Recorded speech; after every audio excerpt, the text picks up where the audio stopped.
Je te jure, Adolf Hitler, obéissance jusqu'à la mort. Tel est le serment prêté par tout homme rejoignant les rangs de la Waffen-SS. La devise est à son avenant et engage celui qui la porte sur sa boucle de ceinturon. Mon honneur s'appelle fidélité. L'intégration dans la Waffen-SS se fait par le volontariat, basé sur une motivation politique, suppose que les recrues adhèrent pleinement aux valeurs de cette branche des forces armées allemandes. Avant la guerre, il était impératif d'être de race germanique pour rejoindre la Waffen-SS. On devait prouver une ascendance allemande remontant jusqu'à au moins 1750. Pour rejoindre les rangs de la Waffen-SS, il faut mesurer au moins 1m75. Rochus Mich raconte la sélection à son arrivée à la caserne de Munich. Il a fallu nous déshabiller, faire des exercices, de la gymnastique. On nous a pesés, mesurés. Au passage à certains, j'entendais les recruteurs dire à voix basse que cela n'avait rien à faire ici. C'est à ce moment-là que j'ai cru comprendre que la taille était importante. Il fallait faire plus de 1m70 sous la toile pour prétendre entrer dans la troupe. Il précise également que la taille détermine le bataillon auquel on est affecté. Cependant, ces exigences disparaissent en fin de guerre. J'avais les cheveux noirs et je mesurais à l'époque 1m65, 1m66, rapporte Marcel Materne.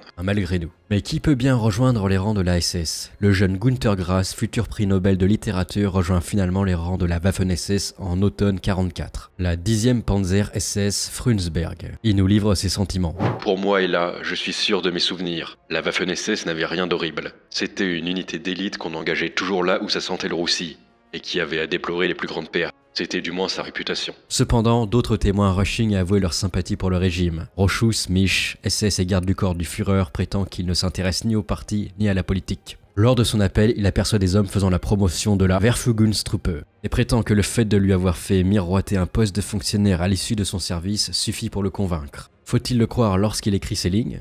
J'ai suivi, à poser ma ligne en bas de la feuille avec mes coordonnées sans savoir très bien où je mettais les pieds. Je ne connaissais toujours pas grand-chose à ce Hitler, et je ne pensais pas avoir été le seul dans cette situation. Les bras tendus, les haïs, les prises d'armes, tout cela était nouveau pour moi. Cependant, on reste confondu devant un tel témoignage. Le cas des malgré nous alsaciens est plus complexe. Lorsque le père de Paul Andrès s'insurge que son fils encore mineur ait été incité à signer un document faisant de lui un engagé volontaire de la Waffen-SS.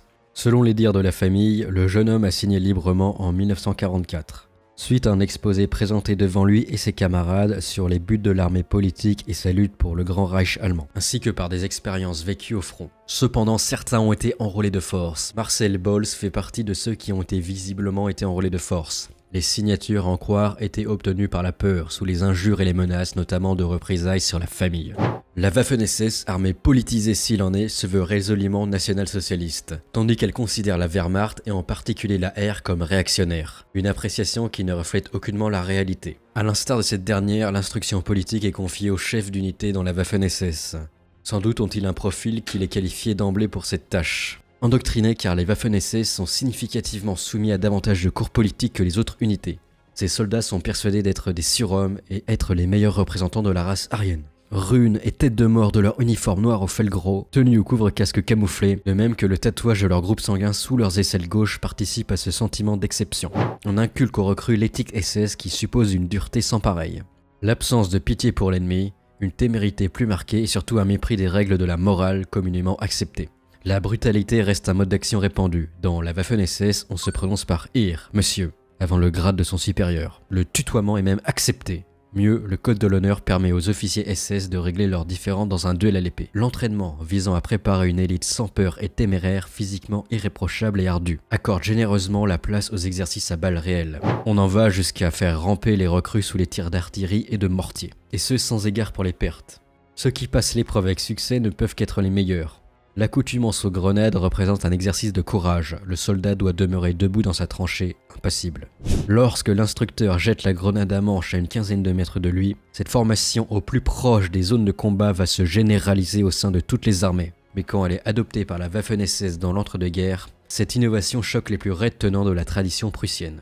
Cette instruction poussée dans les maniements des armes a cependant fait défaut au premier contingent de la Waffen-SS, qui se sont révélés être de piètres combattants au cours des premières campagnes, avant que l'aspect d'élite combattante ne fasse son chemin, ce qui n'a in fine véritablement été le cas pour quelques divisions de l'ordre noir. Nazi, l'armée allemande l'est donc assurément, mais jusqu'à un certain point. Cependant, l'adhésion au parti nazi ne constitue jamais une condition pour rejoindre le corps des officiers.